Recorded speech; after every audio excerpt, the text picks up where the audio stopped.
민수기 8장 하겠습니다. 1절부터 4절까지는 그 성소 안에 있는 등잔대를 만드는 것에 대해서 주님 말씀하시는데 5절에서는 그래서 이 그 등잔대 앞에 서는 그 제사장적 사명에 있어서 이 레위인을 이스라엘 전체 무리들 회중을 다 불러서 그 앞에서 이 레위인을 하나님 앞에 올려드리는 그런 걸 갖고 있는 그런 장입니다. 그래서 이 레위인들은 이스라엘이 그 애굽을 출발할 때 그 장자들이 다 죽는 상황이었는데 이스라엘 사람들만 장자가 죽지 않았기 때문에 원래 장자가 죽어야 되는데 죽지 않았기 때문에 그 장자들을 대신해서 레위인들을 선택해서 이 레위인들은 원래 죽은 자들인 거죠. 그러니까 그래서 죽은 사람이어서 하나님께 속한 것 같은 것을 예표하면서 이 레위인들은 하나님께 속한 사람들이고 이들이 죽은 자의 이름으로 하나님께 속한 자의 이름으로 이스라엘을 대신해서 이 성소를 맡아서 성소를 섬기면서 이 성도와 하나님 사이의 중재자 역할을 하는 사명을 감당한다 이렇게 보는데 그것에 대한 하나님께 드려지는 그 행사가 이 요제로 표현이 되는 거예요. 흔들어서 드리는 그래서 흔들을 때 그 하나님의 나라의 역사로 모든 회중 앞에서 이 이스라엘 사람들을 하나님 앞에 바치는 그 뭐 낙성식이라고 해야 되나 이렇게 봉헌식 같은 그런 상황인 거예요. 봉헌식 같은 그래서 이스라엘 그 레위인 전체를 하나님 앞에 바치는 그런 행사입니다. 그래서 이스라엘 자손 중에서 레위인을 데려다가 정결하게 하라, 깨끗하게 해라, 회개하도록 해라. 그래서 일단 눈에 보이는 이 구약적 방식으로는 옷을 빨게 하고 전신을 삭도로 미는 그런 방법을 취하고 있습니다. 그러면 여기에서 이제 정결하게 하여서 이제 깨끗하게 하는데 레위 자손은 기본적으로 연합하다 달라붙다 하나님 앞에 연합하다 달라붙다 이런 뜻이고 이 레위인의 아들들에는 아론은 제사장적 사명으로 흘러가지만 고아 게르손 무라리 자손이 있습니다. 이 세 가족이 사명을 감당하게 되는데 이 고아 자손은 동명하다라는 뜻이고 게르손은 나그네다 아니면 피난처다 이런 뜻이 있고 무라리는 고통이다 쓰다 이런 뜻을 가지고 있습니다. 그래서 이 제사장들이 성도들을 이끌 때 하나님의 나라로 중재자적 역할을 할 때 이 하나님과 동맹하고 동행하고 연합하는 그런 믿음의 신앙감과 주님이 우리의 피난처가 되시는 그 믿음감과 무라리는 그 죄 때문에 고통을 당하는 그 죄에 대한 인식이 이 세워져야 하는 것에 대한 가르침과 훈계가 있어야 된다라고 이렇게 볼 수가 있습니다. 그래서 그들을 정결하게 하고 속죄의 물을 그들에게 뿌리고 하늘에 속한 속죄의 피를 뿌리는 그래서 이 속죄의 의미는 하나님의 뜻에서 빗나간 상태다. 이건 굉장히 모호하죠. 그래서 이 모호한 게 뭐냐면은 우리가 선악과를 따먹음으로 인하여서 우리는 사단의 통치권 속으로 들어와서 모든 문화 전통 속에서 사단의 그 통치권, 정체성을 따르고 있기 때문에 이 모든 것이 비껴갔다라는 거예요. 그래서 예수 그리스도의 통치권을 따르지 못하고 사단의 통치권을 따르고 있는 그런 상황이죠. 그래서 우리가 어린 양을 하나님께 드릴 때 이 어린 양이 말하는 기본 어구는 뭐냐면은 통치하다라는 뜻이에서 우리가 그래서 어린 양을 제물로 드릴 때는 우리의 통치를 주님께 위탁한다라는 그런 뜻이거든요. 그래서 우리는 예수 그리스도의 십자가를 믿지 않으면 주님의 통치권 속에 아들의 나라 하나님의 나라로 들어가지 않으면 우리는 다 사단의 문화권에서 사단의 통치를 받고 있는 그런 삶을 살아가고 있는 그런 상태입니다. 그래서 이 하나님 속죄의 물을 먼저 뿌리는 거예요. 하나님께 속한 생수의 그 물을 뿌리고 그들에게 전신을 삭도로 밀게 하고 전신을 삭도로 민다라는 것은 이 털을 비우는 그런 상황이어서 이게 삭도는 무슨 뜻이냐면은 발가벗기거나 쏟아붓게 하는 비우다라는 가난하게 하는 그런 뜻입니다. 그래서 이 삭도는 칼로다가 전신을 미는데 이 상태가 나시림이 나타날 때 등장하는 사건이죠. 나시림이 부정하게 되었을 때 삭도를 미는데 그 전에 나시림이 머리를 기르게 하잖아요. 이 얘기는 뭐냐면은 이 머리카락은 사고거든요. 이 생각의 영역을 말하고 있는데 이 앞에서도 말씀을 드렸지만은 이 그 등잔대를 쳐서 만들 때 이 쳐서가 머리카락, 이 머리를 정돈한다, 다듬는다 이런 뜻이거든요. 그래서 이게 뭐냐면은 머리를 이렇게 정돈한다는 거는 이 성경 말씀이 이 머릿속에서 자리를 잡는다 그런 뜻이에요. 그래서 이 성경 말씀은 창세기서부터 계시록까지 깨달아서 예수 그리스도의 나라가 어떻게 이루어지는지 알게 된다는 그런 뜻인데 그 전에 우리는 사단의 통치권에서 이 선악과를 따고 먹어서 통치권 속으로 들어왔고 여기서도 먹음직도 하고 보암직도 하고 탐스럽게 할 만큼 지혜롭게 할 만큼 탐스러워 보이는 그런 선악과를 먹으면서 우리가 살아가고 있어요. 지금도 이 세상의 모든 번영과 명예와 권세와 우리의 추종하는 그 모든 것들이 그렇게 나타나고 있고 우리는 그런 환영을 쫓아서 이 세상을 살아가고 있거든요. 예, 그래서 이러한 모든 것들을 이 사고 너는 나시리는 하나님의 나라를 섬기는 교회 공동체를 섬기는 것에 있어서 너의 생각이나 인연이나 그 신앙관조차도 발언하지 마라. 입을 다물고 조용히 있어라. 그것이 포도주나 생포도주나 즙이나 건포도나 그 어떠한 것도 먹지 못하게 하는 것이 그런 이야기예요. 발언하지 말라는 거. 이 사고를 사용하지 마라. 이 머리카락은. 그런데 네가 너의 사고를 사용하게 되었을 때 이 머리카락을 미는 그런 상태가 되는 거거든요. 그것이 그래서 다시 시작하는 그런 상태가 되는 건데 이 삭도를 된다라는 것은 그 에서하고도 연결이 되는 거예요. 그래서 에서가 이 털이 많다. 그리고 전신에 털이 있다라고 하잖아요. 그래서 이 에서는 이 사단의 문화권에서 이성적 사고가 발달한 이 세상에 번영하는 이 사단의 문화권의 이성적 사고관이라고 볼 수가 있어요. 그래서 우리가 흠모하는 우리가 이 이성적 사고의 그 명예, 권세, 전통, 문화 이런 것에 대한 엄청난 가치관을 두고 있잖아요. 그것에 대한 세력이 에서에 대해서 이야기하는 거거든요. 그래서 이 에서가 전신에 털이 있다라는 거예요. 그만큼 강력한 이 사람의 문화권에서 강력한 이성적 이 명예와 권세를 자랑하는 세력이다 이렇게 보는 거거든요. 그래서 여기서 전신을 삭도로 민다는 것은 제사장은 이 사람적 사고관을 조금도 사용하면 안 되는 거고 이 제사장적인 사명을 감당할 때 이 사명을 감당할 때 그 몸에 있는 삭도로 다 비워서 그 제사장이 이 세상에 대한 정체성에 대해서 모두 쏟아버리고 발가벗겨지고 비워지는 상태가 되어야 된다는 거예요. 그래서 우리가 발가벗긴다라는 것은 출발선상에 있는 것이 아니라 중간에 있다라고도 볼 수가 있습니다. 예, 그래서 이 발가벗겨지는 것을 우리가 단순히 나쁘게만 생각하는데 자기의 제된 상태를 깨닫는다라고 이렇게 볼 수가 있는 것이고 이 비우다라는 것은 계속해서 요즘 말씀을 드리지만은 내 안에 사단의 정체성을 조각조각을 해서 끄집어낸다라는 그런 뜻이에요. 그래서 이 비움의 원리는 야곱이 약복강 나루터에서 에서와의 전쟁, 에서를 두려워하면서 나의 힘으로는 되지 않는다. 오직 주님, 아버지의 힘으로만 이 형과의 그 충돌에서 이길 수가 있다라는 것에 대한 항복, 나의 힘으로는 되지 않는다라는 것은 항복이면서 자기 자신을 비우게 되는 거예요. 그리고 주님이 아니면 안 된다. 주님 도와주세요. 이 비움의 원리가 약복강의 그 뜻이거든요. 그래서 약복강에서 드디어 야곱이 최선을 다했던 자기의 힘을 근간으로 해서 살았던 그 모든 것들이 쏟아지고 나의 힘이 되신 여호와예요. 내가 주를 사랑하나이다. 나의 힘이 되신 여호와예요. 그래서 나의 힘은 주님이다. 그래서 용서하는 거, 겸손한 거, 재용서하는 거, 재짓지 않는 거, 신앙으로 나아가는 거, 세상을 버리는 거, 이런 모든 것들이 주님의 은혜가 아니면은 우리는 한 발짝도 나갈 수 없다라는 것에 대한 선언입니다. 그래서 이 삭도를 밀게 되는 것은 이 애굽에서 출발할 때는 요단강을 건너서 여리고성에 도착하게 되면은 그 여리고성에서 이스라엘 전체를 하나님 앞에 드리잖아요. 근데 이 성도가 이스라엘 전체, 자기 자신이 하나님께 속해 있어서 나는 하나님의 나라의 그 정체성으로 살아야 된다라고 하는데 그 하나님의 나라의 정체성이 어느 정도 서는 자리가 이 여리고성이라는 거예요. 하나님의 나라에 대한 기본적인 자산, 재물이 없으면은 이 여리고성을 세울 수가 없어요. 하나님의 나라에 대한 경험이 없으면은 이 여리고성이 세워지지가 않아요. 왜냐하면 그 하나님의 나라에 대해서 알지 못하면 내가 사단의 정체성을 갖고 있기 때문에 그렇다는 거예요. 그래서 이 요단강을 반드시 건너고 여리고성에 도착하게 되었을 때는 그 아브라함이 갈대아 우르에서 출발해가지고 가나안에 진입할 때 많은 재산과 재물을 가지고 들어간다 그러잖아요.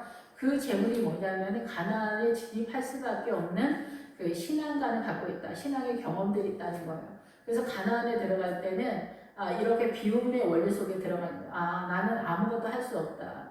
그래서 이러한 과정 속에서 내 안에 있는 세상적인 것을 조각조각을 해서 끄집어내는 고통을 감수하고 잔인하니 마치 고통스러운 그런 것들을 끄집어내면서 올라온 자리가 이 삭도로 밀게 되는 거거든요. 그래서 제사장은 이 전신을 삭도로 민다는 것이 이렇게 엄청난 사건으로 인생 전체의 모든 것들을 포기하면서 출발해요.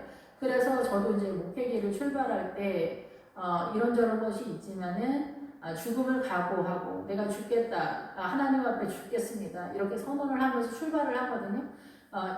그래서 이 세상에 대해서는 소유하지 않고 하나님께 죽고 출발하겠다고 출발하지만 사실상 내 안에는 살아있는 것들이 너무 많았던 거죠. 그래서 실질적인 죽고 출발하는 것 같지만 진짜 죽는 내용들은 이 요단강을 건너서 여리고성에 진입하는 아브라함식으로 하자면은 75세가 돼서 가나안에 입성하게 될 때 비로소 내가 죽어져 가는 삶의 그 믿음의 내용들이 드러나는 시점이다, 이렇게 볼 수가 있습니다. 그래서 아브라함이 75세 때 가나안에 입성할 수 있었던 것처럼 우리에게도 동일하게 이 가나안에 입성하는 어떤 믿음의 시점은 그렇게 젊었을 때 들어가거나 뭐 그렇지 않습니다. 예, 제가 이 50이 돼서 가나안에 입성하는 그런 믿음의 자리에 오게 되었는데 거의 대부분의 사람들은 이 가나안에 입성하는 그 요단강을 건너지 못하고 제 주변에 믿음이 있다고 하시는 분들도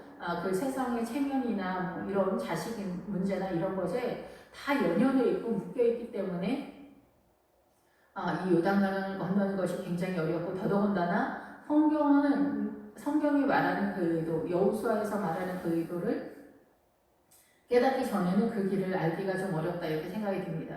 예, 성경은 그 생명의 길을 제시하기 때문에 그렇습니다.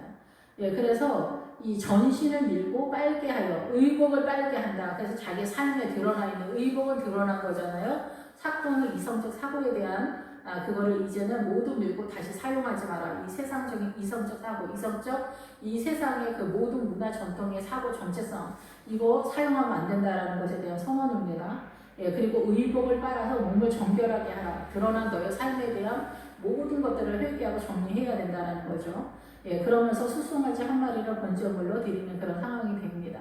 예, 그래서 수송아지로 번제물을 드리는데, 이 수송아지는 이제 기본적으로 수소는 그 새벽이라는, 오전에도 계속 말씀을 드렸지만은 새벽이라는 단어와 기본어구를 같이 쓰는데, 새벽이 올 때는 부활의 사건을 이야기합니다. 그래서 부활의 사건이 나타나게 되면은, 예수 그리스도의 십자가의 부활의 사건이 나타나면은 하나님의 나라가 보이기 시작하고 찾아내다, 발견하다, 이런 뜻을 가지고 출발을 하게 돼요. 기본적인 새벽이라는 뜻이 있지만은, 그래서 이 탐색하다, 찾아내다, 이런 뜻이 있습니다. 수송아지의 기본 어근에는. 그리고 이제 송아지는 무슨 뜻이 있냐면 아직 길들여지지 않은 그런 상태다, 그러니까 젊었을 때는. 그래서 하나님의 나라에 대해서 굉장히 미흡해서 이 어린 함소는 무슨 뜻이 있냐면은 그 거세한 소다, 이런 뜻도 있어요. 그래서 내가 이 사단의 문화권에 대한 생명력을 유전시키면 안 되고 하나님의 나라를 유산 상속시키는 또 다른 세력으로 들어가야 되면서, 이 수송아지가 말하는 것은 경작하다, 일하다, 이런 뜻이에요. 그래서 일을 해야 되는 거예요. 그래서 이 수송아지가 등장하게 될 때는 일을 하지 않으면 안 된다. 그래서 특별히 여기서 이제 그 레위인들이 그 두 송아지 두 마리를 속죄제물로 이제 드리게 되는데, 하나는 속죄제물로, 하나는 번제물로 12절에 나오는데, 둘 다 송아지로, 수송아지로 예물을 드리게 됩니다. 이 얘기는 뭐냐면은, 이 레위인이 죄를 짓는 거는 거의 대부분 뭐냐면은, 그러니까 사명자가, 목회자가 목회 일을 하지 않은 것이 죄라는 뜻이라고 볼 수가 있습니다. 수송아지가 예물로 등장하기 때문에 그래요. 그래서 이 하나님의 일을 적극적으로 섬기는 그 일을 하지 않는 것이 레위인에게는 죄다, 이 얘기예요. 보통 성도들은 뭐냐면 염소로 속죄물을 드리거든요. 다 그런 건 아니지만 염소가 속죄제물로 나올 때는 이 염소는 에서와 연결이 되기 때문에 이 사구하고 연결이 되어서 사구 간에 문제가 있을 때 이 신앙 간에 왜곡된 사고, 이런 것들 때문에 회개의 자리로 나오는 것을 주님이 요구하고 있어요. 그래서 그 왜곡된, 비틀어지고 틀어진 그런 신앙관을 갖고 있으면은 이거를 제자들로 돌려서 하나님의 나라를 준비하는 그리스도 신부의 믿음으로 나오기를 주님이 요청하고 있기 때문에 그렇습니다. 예, 그래서 수송아지 한 마리를 번제물로 드리는데, 나 자신을 주님께 다 드리는 거죠. 번제물은 기본적으로 예배의 스탠다드예요. 예, 이 번제물이 말하는 것은. 그래서 이 번제물 뭐 다 이 말씀을 드릴 수는 없지만은 번제물을 드릴 때 일단 죽이잖아요. 안수하고 죽이게 되는데 이 안수를 할 때 여기서도 이제 안수가 나오지만은 죽일 때 가죽을 벗기잖아요. 위선부터 벗고 내 안에 있는 사각지대 모든 죄부터 끄집어내서 하나님 아버지께 나오는 그런 시스템을 띄고 있기 때문에 그렇습니다. 그래서 이 수송아지는 그래서 하나님을 찾다라는 거예요. 그리고 꺾다. 이 나의 고집을 꺾고 하나님의 뜻대로 나가는 하나님의 나라를 찾는 그런 의도를 가지고 있기 때문에 그런 것이죠. 예, 그리고 기름 섞은 고운 가루를 그 소재물로 가져오게 하고 반드시 그리고 이제 그 말라기에서도 나오지만 성도는 제사장한테 구할 것은 율법이다 이렇게 말씀하고 있거든요. 그래서 이 목회자 스스로도 마찬가지죠. 자기 자신도 성도면서 목회자지만은 이 그 하나님의 나라에 있어서 소재물이 정말 중요한 의미가 있습니다. 이 소재물은 말씀이기 때문에 예, 기름 섞은 고운 가루. 그래서 성령님의 은혜 가운데 기름을 섞은 소재물을 가지고 예, 하나님의 나라의 말씀에 대한 이해도가 있어야 되는 거죠. 그래서 이 소재물을 드리면서 주님의 나라에 대한 간청이 있어야 된다 이렇게 보여지는 거죠. 그리고 너는 또 수송아지 한 마리로 속죄제물로 가져와라 이렇게 선언을 하고 있습니다. 너는 일을 하지 않으면 죄다라는 것입니다. 예, 그러면 집사님도 집사님의 일을 하지 않고 교회만 출석하는 거, 장로님이 그 장로 안수를 받았는데 직분을 갖고 있는데 내가 교회에 대해서 헌신하는 것이 전혀 없다. 그러면 이런 것들이 다 죄다라는 거죠. 이 속죄제물에 있어서 반드시 집사님은 집사님의 일을, 권사는 권사님의 일을, 주일학교 교사는 주일학교 교사 일을 해야 돼요. 예, 하나님의 뜻 가운데에서 이 일을 해야 되지 이걸 하지 않으면 죄다라는 것입니다. 예, 그래서 반드시 주의 성도들은 하나님의 나라의 일들을 조금씩이라도 반드시 찾아서 해야 돼요. 이 교회 내에서 여전도 회원이면 여전도 회원 일을 하고 그리고 직장에서도 내가 이 직장에서 반드시 이 회사를 위해서 헌신하는 것이 무엇이 있을까? 쓰레기통 하나라도 비울 수 있는 센스가 있는 성도, 직장, 직원이라면 좋을 것이다 이렇게 생각이 됩니다. 우리가 거국적인 것들은 하지 못하더라도 가정 속에서도 내가 남편을 위해서, 남편은 또 아내를 위해서, 자녀들은 부모를 위해서, 부모들은 자녀를 위해서 내가 어떤 사명을 감당해야 되는지 다 있습니다. 부모의 기본적인 그 사명은 하나님의 나라의 그 믿음을 자녀들에게 유산 상속시켜주는 중차대한 믿음의 사명이 있습니다. 이 교회에서 하는 거 아닙니다. 믿음을 상속시키는 것은 부모가 하는 일인데 우리가 이거에 대한 중요한 그 책임을 좀 소홀히 하는 것이 있지 않나 이런 생각이 듭니다. 그래서 이 속죄제물로 가져오고 내 일을 회막 앞에 나오게 하고 이 회막은 뭐냐면은 사람들을 모으게 하는 거예요. 그래서 모으게 해가지고 성막 안에 온 거예요. 이게 해막이 오면은 이 오엘이라는 단어를 또 막에는 쓰잖아요. 그러니까 성막, 희막 뭐 이런 막이 많이 장막 많이 나오는데 기본적으로 장막은 뭐냐면은 멀리서도 분명히 보이는 그 깨끗하고 순수하다 이런 뜻을 가지고 있는 교회 공동체를 말해요. 그래서 멀리서도 교회 공동체가 일단은 잘 보이죠. 그런데 이제 사막지대에 있는 믿음의 세력에 있어서는 희미하게 보이다 이런 뜻이 있어요. 어렵다, 힘들다 이런 뜻이 있는데 여기서 이제 해막에서 모에드라는 단어를 쓰거든요. 이제 오엘이라는 단어와 두 개 같이 쓰는데 이 모에드는 모으다라는 그런 뜻이잖아요. 해중을. 근데 이 기본 어근에 무슨 뜻이 있느냐면은 놀랍게도 약혼하다라는 그런 뜻이 있습니다. 약혼. 그래서 우리가 교회 공동체에 일단 나오면은 약혼을 하는 것 같은 상태가 되는 거예요. 그 예수 그리스도의 신부가 온전히 되기 전 상태에 나랑 이제 사귀기로 하자. 우리 데이트할래? 이런 상태가 되는 거죠. 그런 상태에 약혼 상태처럼 되었다가 이제 그 믿음이 그리스도의 신부의 믿음이 되었을 때 뭐 아가서나 뭐 이런 데 다 나오잖아요. 이제 신부의 믿음에 대해서 많이 나오고 계시록에서도 어린 양의 아내가 준비되었으니 이렇게 표현을 하고 있잖아요. 어린 양이 어디로 이끌든지 따라가는 그런 신부들에 대해서 이야기하는데 이 회막에 모이는 교회 공동체에 나오는 성도들이 기본적으로 약혼한 상태에 있다 이렇게 볼 수가 있습니다. 그리고 여기는 깨끗하고 신앙관이 기본적으로는 보이는 자리다 이렇게 보여지는 거죠. 그래서 이스라엘 자손이 온 회중을 모으고 이스라엘 모든 성도들을 모으고 그 성도들 앞에서 목회자 임지식 같은 그런 상태가 이제 하는 거죠. 이제 강도사님이 목사 안수 받을 때 이런 상태잖아요. 그런 것처럼 이제 목사 안수를 받는 그런 상황이 되었을 때 우리가 보통은 이제 목사님들이 안수를 하잖아요. 목사님들이 이제 대장 목사님들이 또 아니면 본인이 이제 저 안수 좀 해주세요 이렇게 하는 목사님들이 있으면은 저는 이제 학교 교수님이 해줬는데 이렇게 하면은 어떻게 해요? 와가지고 그 이제 목사 안수를 받는 강도사님, 목사 안수를 받는 강도사님한테 안수를 해주잖아요. 이게 그 안수를 할 때는 안은 머리라는 뜻이에요. 수는 당연히 손이라는 뜻이죠. 그러니까 하나님의 이 세력이 너의 머릿속으로 간다 이렇게 볼 수가 있겠죠. 이 손은 힘의 세력이기 때문에. 예, 그래서 우리가 동물에게 안수를 할 때는 우리의 죄의 세력이 사고관에 왜곡된 잘못된 보통은 이 사고관 속에서 입으로 죄를 짓잖아요. 이 관계 속에서 이것이 가는 거거든요. 이 죄에 대해서. 그런데 여기에서는 이스라엘의 그 레위인을 회중들을 이 교회 앞에서 나오게 하고 이스라엘 자손의 회중을 모은 다음에 레위인을 여호와 앞에 나오게 하고 이스라엘 자손이 그들에게 안수하는 거예요. 사실은 그 목회자들이 안수를 하잖아요, 보통은. 그런데 여기서는 이스라엘 자손이 그들에게 안수하게 한다 이렇게 표현이 되어 있어요. 왜 그러냐면 이스라엘 자손의 죄가 그 레위인들에게 그러니까 넘기는 그런 상태인 거죠, 어떻게 하면. 그래서 이 이스라엘 사람들의 그 잘못이 그러니까 우리가 보통은 이제 그 소나 양이나 염소한테 안수를 하잖아요. 우리의 죄를. 그런 것처럼 성도들이 이스라엘 레위인들한테 안수를 하는 거예요. 이렇게 손을 대는 거죠. 그래서 그 이스라엘 자손들의 죄가 이들한테 가는 것 같이. 그래서 이들이 그 위탁을 하는 거죠. 중재자적 역할을 하는 거예요. 그래서 레위인들이 이 이스라엘 성도들의 죄를 대신 회개하는 것까지 나아가는 그런 상태가 되는 것이죠. 그래서 신약시대도 주님이 그렇게 말씀하시잖아요. 본인들의 이 성도의 죄보다 성도들이 자기의 죄를 회개하는 것보다 더 마음을 탄식하면서 가슴을 치면서 이 목회자가 회개를 한다는 거예요. 왜냐하면 목회자는 이 죄의 사망의 세력을 알고 있기 때문에. 그런데 보통 성도들은 이 죄가 뭔지도 모르는 상황이 많기 때문에 그렇다라고 볼 수가 있겠죠.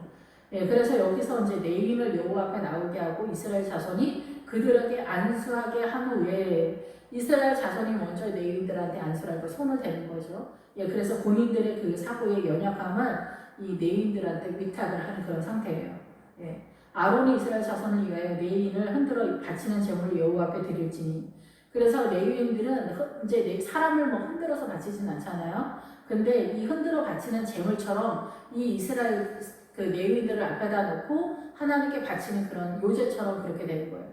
그래서 여기서 이제 향기가 나간다 뭐 이런 뜻도 있고 하나님께 바치는 흔드는 상황인 거예요. 바치는 액션을 띄우는 거죠. 모든 사람들 앞에서 레위인들을. 그래서 이 그 부목사님이 아니라 그러니까 강도사님이 목사님이 되면은 목사님 안식을 우리가 보통은 이제 목사님들끼리 모여가지고 거의 대부분 하고 이제 교회 성도들이 이제 초청을 받아서 이제 중진들이 가서 같이 하잖아요. 이제 교단에서 이제 한국에서는 그렇게 하는 것 같은데 성경식으로 하자면 자기 교회에서 하는 게 옳은 것 같아요. 자기 교회에서 성도들이 목사님 이제 안수하는 것에 대해서 다 같이 축하하고 그리고 우리를 위하여 우리의 생명을 위하여 수고해 주세요. 헌신해 주세요. 이것에 대해서 부탁하고 이 목사님에게도 예물을 드리면 좋겠죠. 예, 그리고 이 목사님은 또 담임 목사님이 이 목사님을 목사 안수를 해서 하나님 앞에 바치면서 이제 주의 일에 충성된 주의 종이 되라라고 담임 목사님이 이렇게 전체적으로 이끄시면은 더 좋은 방법인 것 같다라고 생각이 듭니다. 그런데 우리 대한민국에선 교단에서 이제 안수를 주는 그런 상황입니다.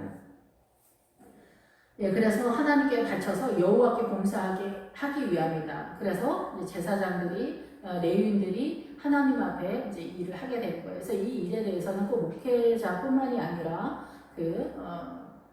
수호 집사님이나 교회 목양실 직원들이나 차량 봉사해 주시는 집사님, 기사 집사님이나 이런 분들도 다 그들의 그 사명에 있어서 존귀하게 담임 목사님께서 이렇게 하나님 앞에 충성하기로 했습니다. 이런 것들을 앞에서 목사님들뿐만이 아니라 직원분들에 대한 사명에 있어서도 그 존귀함을 성도들 앞에서 귀하게 선포해주고 존귀하게 대접하며 이들에게도 감사의 그 마음을 가질 수 있도록 성도들한테 이끌어내는 그런 말씀들이 있어야 된다라고 이렇게 생각이 됩니다. 예, 그래서 이제 이 내인을 이렇게 이제 다 회중을 오고 이런 순서가 지나면 내인을 수송아지들의 머리에 안수하게 하고 내인들의 죄를 위해서도 수송아지들에게 안수를 하는 거예요. 그래서 수송아지 2마리를 데려다가 속죄제물로 또 하나는 번제물로 여호와께 드려서 내인을 속죄하는 그런 상황이 나타납니다. 그래서 이 레위인은 그리고 수호 집사님이 자기 일을 게을리한다거나 그 목양실 직원들이 자기 일을 게을리하거나 나태하게 한다거나 이런 거 목회자 마찬가지지만은 이런 일들이 다 있지 않도록 하나님 앞에 충성되게 잘 할 수 있도록 그렇게 해야 돼요. 그래서 일을 똑바로 안 하고 이러면은 일하지 않는 것에 있어서는 범죄가 되는 그런 사건이에요. 이 속죄제물에 있어서 수송아지가 등장하기 때문에 그렇습니다. 수송아지는 일을 하지 않으면 죄가 되기 때문에 그런 거고 자기 고집을 꺾다라는 그런 뜻이 있습니다.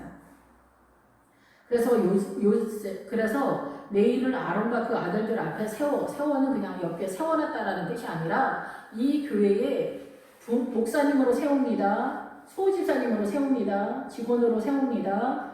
기사 집사님으로 세웁니다. 장로님으로 세웁니다. 집사님으로 세웁니다. 각각의 하나님의 나라의 직분으로서 이 사명을 감당하고 서로 협력해서 지체의 사명을 감당할 수 있도록 모든 이 일들을 그렇게 하나님 앞에서 해야 된다라는 것입니다. 그래서 요제로 흔들어서 하나님 앞에 드린다. 하나님 앞에 드리는 사인을 하는 거죠.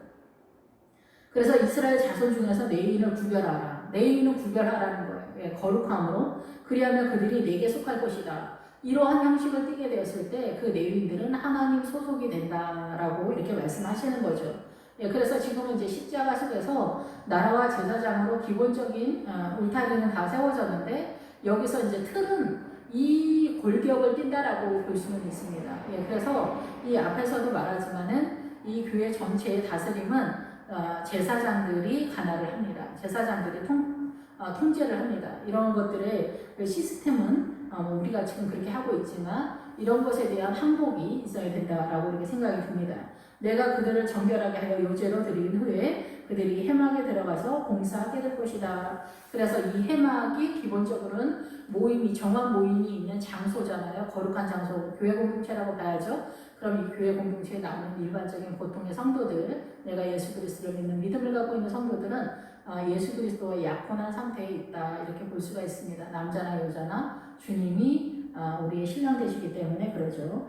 그래서 이 레위인들은 너희가 이스라엘에서 나올 때 초태성들은 내가 다 죽였는데 이스라엘은 살렸기 때문에 이 초태생들은 내 것이다. 그래서 내 것을 가져간다, 취한다라는 그런 하나님의 말씀이 선언되고 있는 거죠.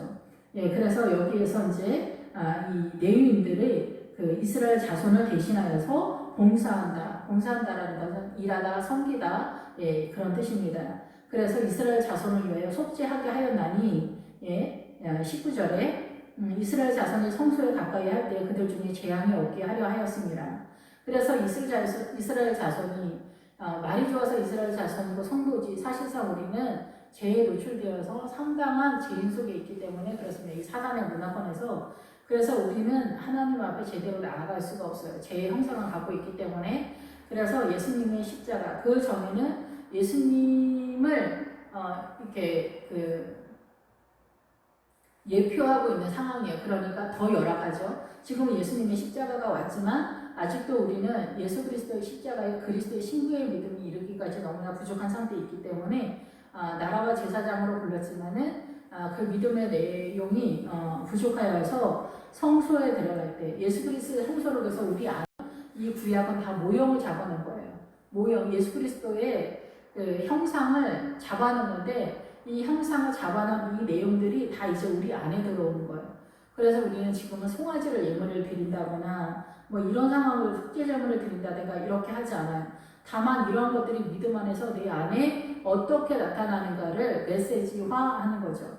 예, 그래서 구약과 신약에는 차이가 있어요. 구약은 예수 그리스도의 그 형상을 모형화시켜서 그것이 이제 신약 시대가 돼서 예수 그리스도의 완제절이 나오는 거예요. 이제 구정에 가면 6월절이 나오는데 이 6월절의 뜻의 기본 어근은 무슨 뜻이 있냐면 절름발이다라는 뜻이 있거든요. 6월절이 왜 절름발이로 등장할 수밖에 없느냐면은 이 6월절이 등장하는 것은 예수 그리스도의 십자가를 예표하고 있기 때문에 이 6월절은 아직은 온전하지 못한 절름발이 상태다라는 거예요. 그래서 패스오버 돼서 우리가 6월절 이스라엘은 그냥 지나갔다 이런 것이 아니라 묵과하게 됐다. 그래서 껑충 뛰었다는 거예요. 근데 우리가 사람이 제대로 걸어가야지 껑충 이렇게 뛰어갈 수는 없잖아요. 절름발이처럼. 그래서 예수님의 십자가가 와야만 이 6월절이 완전해진다라는 그런 뜻이에요. 그래서 6월절은 예수 그리스도의 십자가를 예표하고 있는 그런 상황이거든요. 그런 것처럼 이 구약 전체가 다 6월절처럼 예수 그리스도를 예표하고 있는 그런 상황입니다.